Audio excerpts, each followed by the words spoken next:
just give me your perspective on why you think leaders need to be coaches, especially now during this era and this time we're facing?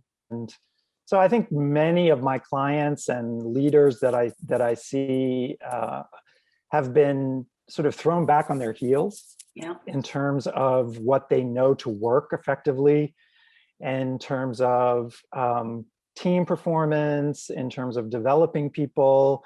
I mean, all the things that they took for granted, like being able to interview someone live, Right.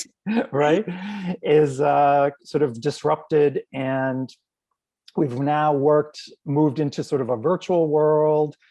And I would say that fundamentally, to your question about why do leaders need to be coaches, Mhm. there's been a recognition that the well-being of people is really directly connected to their success and their performance. Right. So, leaders have had to become much more attuned and much more sensitive to how are my people feeling? How are they doing? And, it's a double whammy because they become aware of their need to check in, to be connected, to help people develop more effectively, but then they have to do it a lot of it virtually. Right. So, becoming a good coach and having a skill set that they can put to work under the circumstances of anxiety and stress and worry and unknown futures and things like that Right. is making it even more important for leaders to be good coaches. We don't have a handbook or a playbook that says when a pandemic hits and all of these things happen, what do I do? There is no playbook for any of this kind of thing. So everybody is kind of just learning as they go. Right.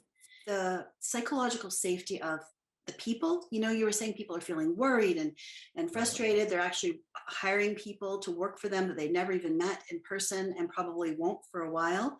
So can you talk to me a little bit about, as a leader, how do they deal with the psychological safety or create an environment for people that is psychologically safe? And then, how do they also show their own vulnerability because they're feeling some of those same things? What are you noticing?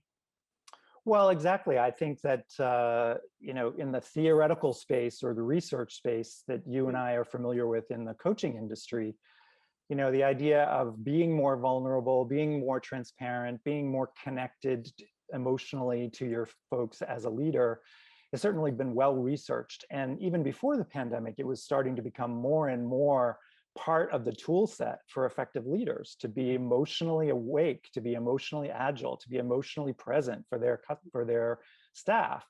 But it's even more crucial today. Right. And so paying attention to what are the details that I need to think about as a leader to Mhm. create an environment where people can feel connected, relaxed, safe, willing to speak up. And how do I do that potentially in the virtual space? How do I do that on a Zoom call? Or how do I do it in a Teams meeting? And Mhm. it starts with letting go of the idea that you need to be perfect as a Right. leader, right? Or that you need to have all the answers. Mhm. Or that as the leader, you're the one that has to do everything. Right. So, all of that was true before the big disruption, but Mhm. now it's even more crucial Mhm. to let down your hair, recognize that you're going through something as a leader that all of us, as you said, it's new for everyone. So Mhm. let's learn together. Let's create more of a community energy Mhm. and lean on each other. And there are specific tools, there are specific practices Yeah. that leaders can use to really listen in to what's going on with their staff, with their employees. Can you tell me a couple things or share with us a couple of those practices that you find are really important right now? Yeah, I mean, I think that they're sort of things that we've all known um, generically, Yep. but then when you think about the situation that we're in with the virtual world and with anxiety and Mm. stress of the pandemic, it becomes much more important to be intentional about it. So, for example, as a good leader, you probably always checked in with your staff. How are you doing? How are things going today? But that's not going to cut it in today's environment. And so, one tip that I give to all of my leader clients is to be more specific. Okay. Ask a question about what's going on that's working, what's going on that's painful, Right. what successes, what is the silver lining of Mm. what you're experiencing, Mhm. And what is most difficult or what is most challenging? But these kinds of questions, and then become more focused on really listening to the answer. Again, it's probably good practice even before the pandemic, but it's crucial practice Right. now. And are you finding that your leaders are actually the people that you're coaching and talking to about this? Are they trying it? And if so, are they having success? Are they frustrated? What are you noticing? I think it's a mixed bag, but I would Mhm, say that their willingness to try something new, mhm. to take a risk, and to, as I said before, to not have all the answers Yeah. is actually working well for a lot of my clients. Mm, And what they're learning is that there's more leaders among their team than they realized, that mm. they can learn from each other.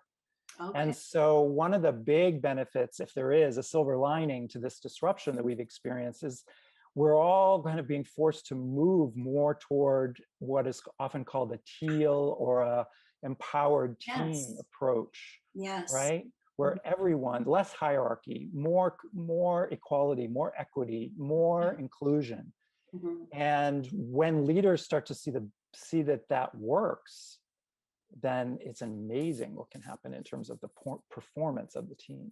Absolutely. Well, you talk often about, the post-heroic era, and Right. I love that. And can you just tell us a little bit about what tell us that story? And then in your book, you talk about the alpha and the beta leader and how you can kind of flex, like move back and forth between those. So can you just share a little bit about that? I'm sure everybody would be very interested. Yeah, I mean, I think that's kind of where the research that I did Mhm. at the Institute of Coaching started a few years ago.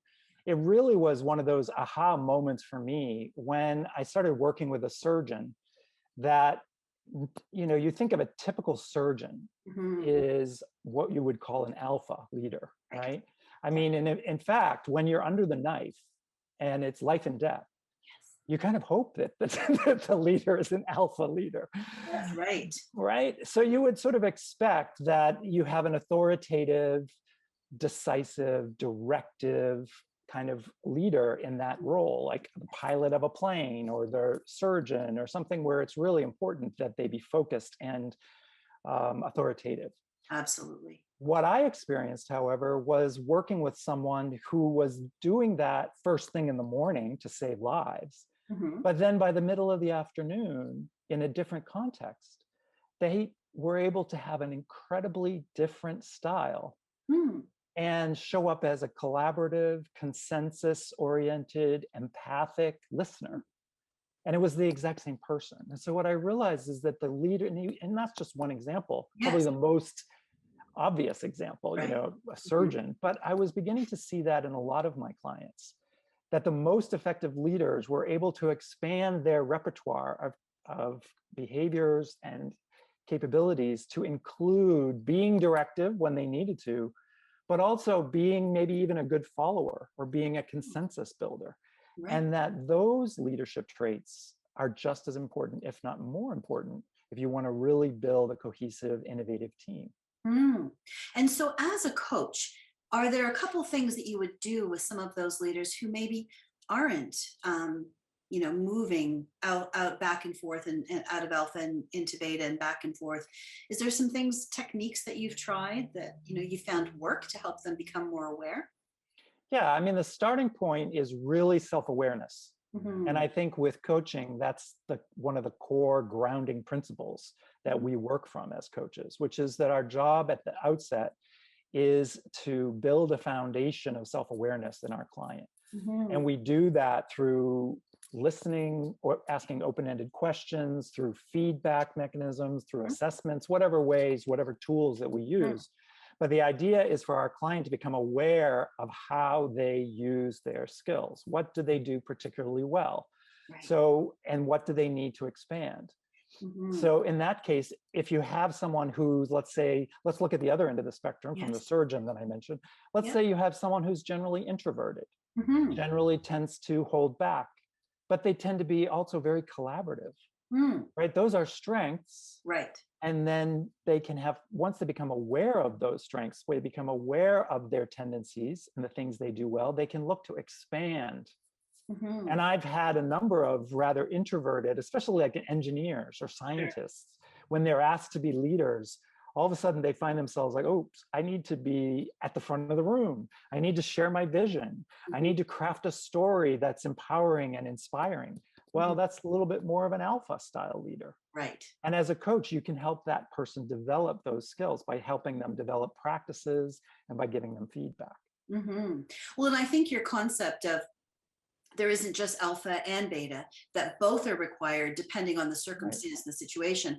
I think that gives people a lot more, they're a lot more comfortable now to actually just be who they are, and then know that they have skills to move into different like different roles depending on, what's happening in the context around them. Right. You said to me once that oftentimes your coaching discussions that you begin with a leader start with the topic of power, right? That seems Right. to be a discussion that comes up at the beginning of the session each time. Can you talk to me a little bit about, why do you think that is where they go, and what's important about that to them, and then, how does that discussion kind of evolve over time?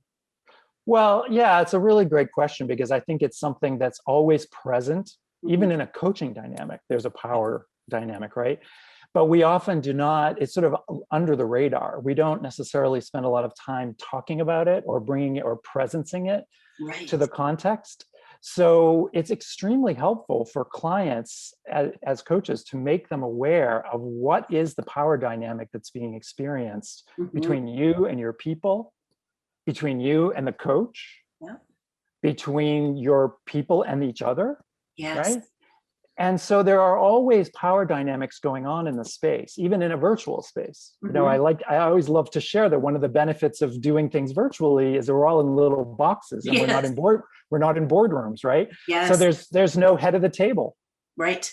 right? There's no one that actually has the power chair, right? Ah. So that creates an environment where if you're aware of it as a leader, you can really leverage the participation of everyone. You can go around the room by asking everyone to participate in their little box, making sure, Absolutely. but you can notice the difference when some people don't turn on their videos. Right. That creates a power imbalance, right? True. So the first thing is for leaders and even coaches to become aware that there's power energies that are always going on between people. Right. And the second thing that I think is really crucial that I wrote about a lot in my book is that the fundamental distinction about empowering people, because we Mhm. always talk about wanting to motivate and get Yes. people to their best performance, is to recognize the distinction between power over and power with. Mm, that's a good Po- distinction. yeah, power Mhm. over, it's even the distinction between mentoring and coaching, Yeah, or between delegating and coaching, right? right. Power over is when you, whoever you are, whether you're the coach, you're the boss, you're the Mhm. teacher, you're the one that's basically directing the context. You're Right. creating the space for someone else to act. Yes. That's a power over dynamic. Mhm. Whereas power with is about creating a partnership, Mm. creating a collaboration. Yep. It's using questions, it's using dialogue, it's using shared meaning. Right. It's as simple as using the pronoun we instead of Mhm. I. Sometimes these very small things Can denote and actually make a distinction in terms of the power energies. So that's why power is such an important component. And as leaders become more effective, they're actually using their awareness of that to right. create space for people to really not only feel empowered, but to Mhm. leverage their skills, right? To bring their full self to the table. Absolutely. Well, and sometimes I think leaders do not always understand the power they actually have. So a simple word or gesture can actually take somebody, off the grid for weeks if they don't really understand what they mean. They really carry, especially the more senior of a leader they are, the more power they carry. And I think sometimes that awareness of the impact on others, I think they're not always aware. And as they become coaches and start having that shared power dynamic, it does sort of alter how they work with other people. And they start to see that, one word can actually change somebody else's life, even at home. We've had many examples of where Right. people the boss will make some offhand comment that he thinks nothing of, and that person can go home, they think they're losing their job, their family's all worried. It could go on and it's just an offhand comment. They said, it's just me, I'm just a person. But they're sometimes a very senior person with a lot of power. And then, yeah, and not just words. right? I spent a big chunk of time in my book talking about somatic leadership, Yes. right? And that is particularly interesting in this virtual space that we're in. For leaders to become aware of how their power energies come across non-verbally, Mm-hmm. what you do with your body, even if you're only here from the neck up, right? Like it makes all the difference. Like, do you have hands? Do you occasionally show your hands? Yes. Are you using eye contact? Are Yeah. you and I played around with our boxes so that we can make Yes. sure that we're looking at each other? Yeah. Are you smiling? I find that even smiling is a powerful weapon or a tool of positivity. Mm-hmm. And becoming aware, I got feedback at one point that I was looking awfully serious and dour. And I was like, me? Oh, And I yes, was like, you. yeah, because I wasn't Yeah. smiling all the time. Right. So, yeah, I mean, I think that there's these small things, words, gestures, eye contact, Mm-hmm. physicality, that's really, really crucial for leaders to kind of, going back to the beginning of your conversation, to really energize their team as coaches. Right. That's what they need to become aware of. Absolutely. I'll give you one little example that to Sure. me says it all. Mm-hmm. So I had a client who wanted to give feedback to one of their top performers. Mm-hmm. And, I talked with her afterwards because I was coaching her. And I said, how did it go? And she said, well, Jeff, he was giving me positive feedback, but he was doing it by leaning back in his chair and putting his feet up on the desk. And I said, so how did that make you feel? And she said, a lot less important than I wanted to feel. Right. And so it's just such a great little example that I'm sure that person, that sort of alpha leader, Yeah. he may have had the best intentions. Sure. But Yeah. the way he was presenting the information did not create safety, did not create a power with, it Right. just exuded power over. Right. So just, becoming more sensitized Mm-hmm. to these Yeah. things. Meanwhile, he could have had a stiff back and a sore neck and just needed to stretch out. But because he didn't say what he was doing, right? She interpreted that. It's interesting that it's almost as if having to do this by Zoom has really, I guess, highlighted all of those things you talk about, the somatic self and how we present, is actually so much more important than we ever would have imagined. Because if you're with somebody in a room, like you said before, you're moving and you're moving here and there, and you're not just looking directly at each other, and you don't usually see yourself unless you sit across from a mirror. You're oftentimes, not even seeing yourself. So it's interesting how it's highlighted all of that and I guess amplified how we behave. And it hopefully will give us some insight into as we go on and work in the future. Well, I think it's really been a boon to recognizing the sort of neuroscience of trust, for example. Yes. You talked about psychological safety. Right. A lot of the energies that are important to create that environment of inclusion and belonging and safety are nonverbal. Mm-hmm. It's really about showing respect.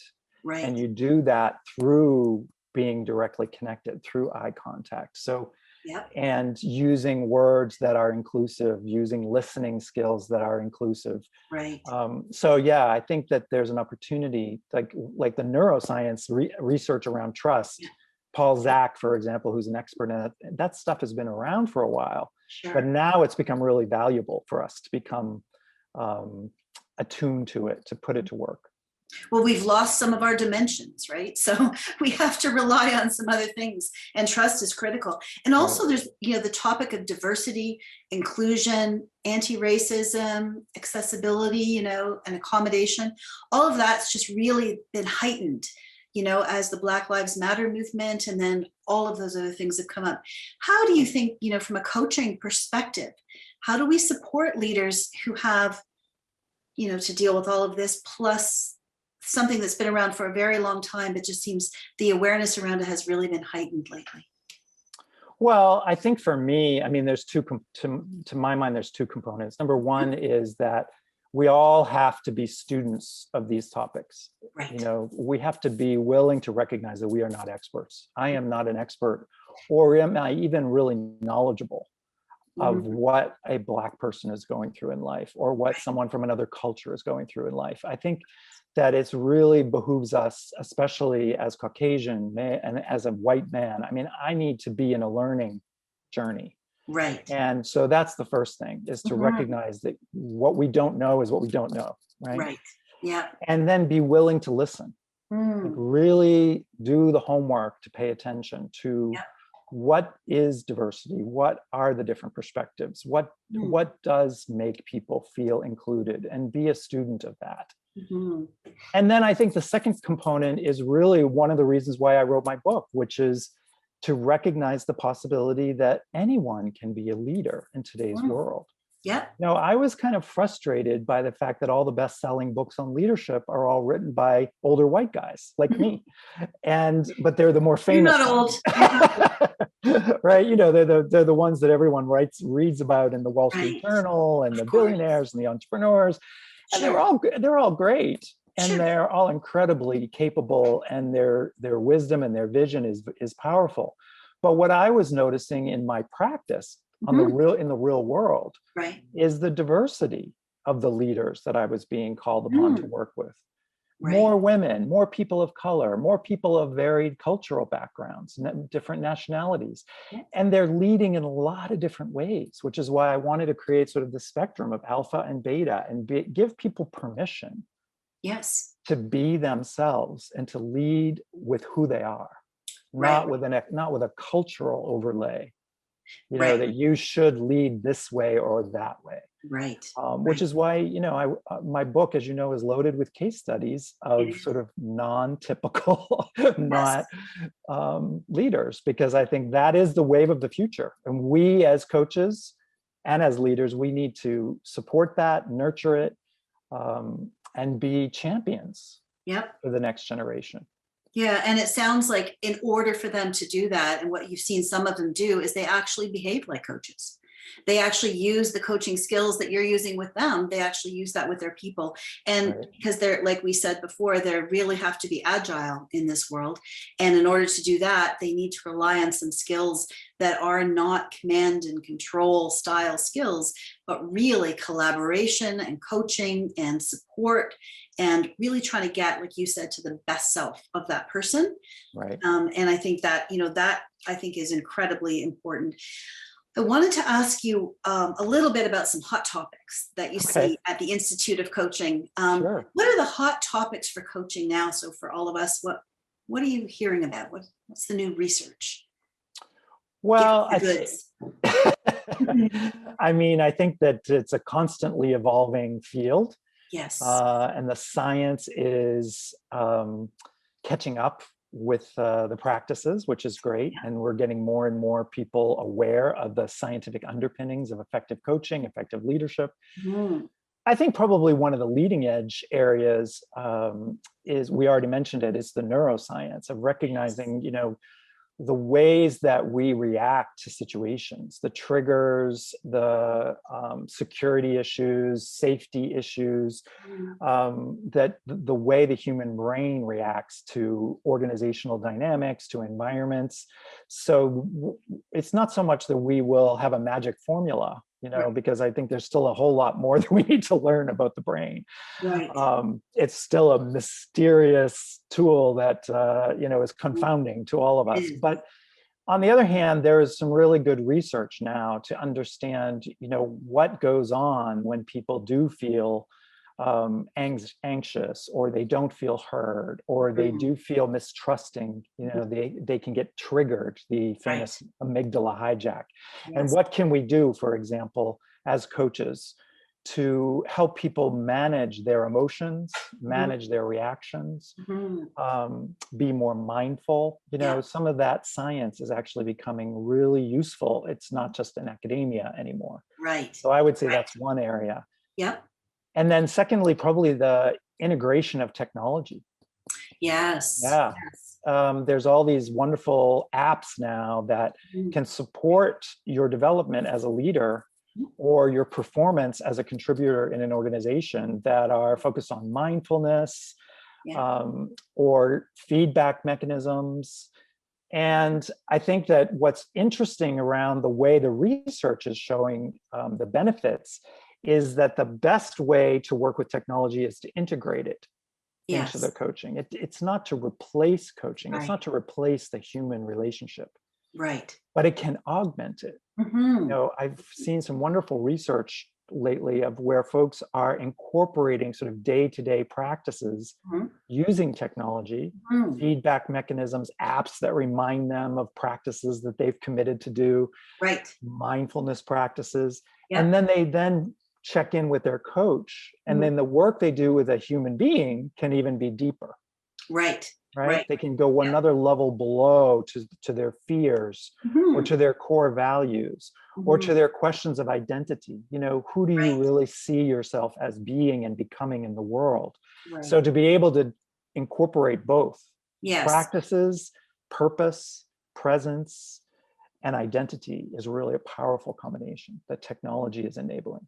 Wow. So are you seeing that really coaching is still a critical skill? So whether you're a leader or whether you're an actual professional coach, is a critical skill that's being augmented by technology, because the coaching is more generative questions, more, not, and sometimes reflective questions, I suppose, but the technology is really the support mechanism to provide behavior, constant reminders around behavior change, that type of thing. So it's interesting Right? because we've heard many times, oh, there's going to be coaches and then the technology will, they'll be competing with each other. But I love how you said you're really seeing it as an integrated process moving forward. I guess one more question, really, what do you think is next for coaching? So you talked a bit about this technology, you talked about the neuroscience, but do you see any big push or anything that's really going to be different in the future? What's next? I think that probably the real edge for coaching is scale. Yes. Right? Like, how do we solve the issue of getting everyone to Mhm. experience what it's like to have a coach Right. and getting everyone to develop their skills as a coach? Right.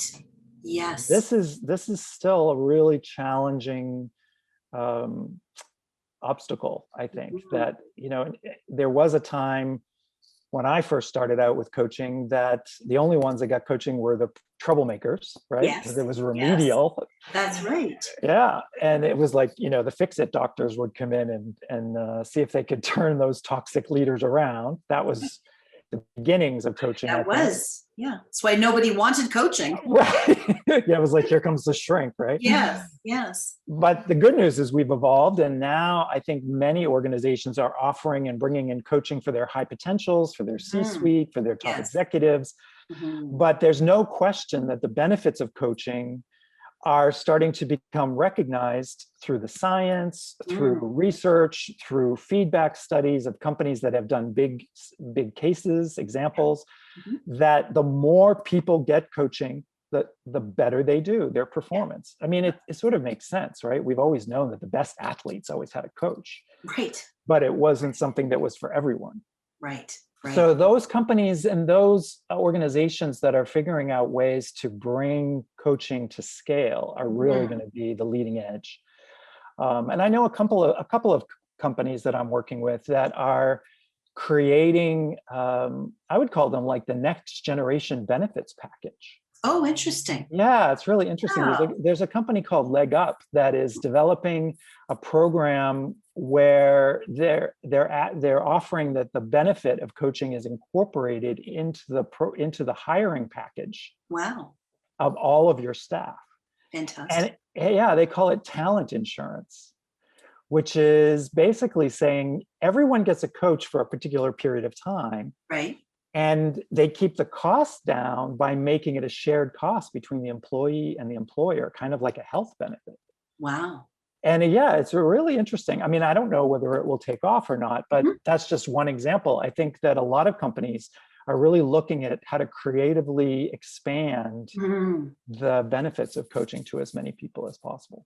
Absolutely. Well, I always say every leader needs a coach and every leader needs to coach, Yeah, I right? totally To agree. really be successful in business. And team coaching seems to have taken on, some of that. Like you talk a lot about how do you integrate all this into the human system.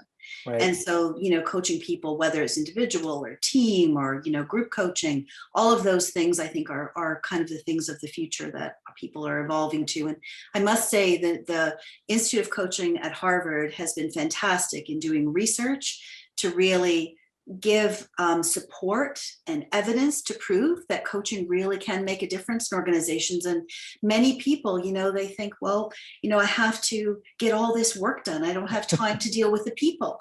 But then who do you think is doing all that work? It's either you or someone else. So you Right. kind of have a choice.